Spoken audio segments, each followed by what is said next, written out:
L'Union européenne, pauvre en arguments, a toujours été opposée à ceux qui critiquaient ces dérives, que sa raison d'être ultime était la préservation de la paix en Europe. Aujourd'hui, on mesure toute l'ampleur de cette imposture.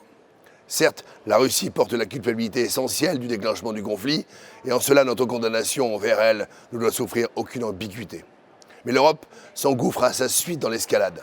En 2014, déjà, les accords de Minsk II, officiellement conclus pour organiser la désescalade et parvenir à un règlement pacifique du contentieux russo-ukrainien, avaient en réalité été conçus par les dirigeants européens comme une diversion pour donner du temps à l'Ukraine afin qu'elle se prépare à la poursuite de la guerre. Et à présent, le président ukrainien se rend à Londres et à Paris pour obtenir la livraison d'avions de combat et d'armes de longue portée. Nous sommes désormais face à des risques d'une toute autre dimension.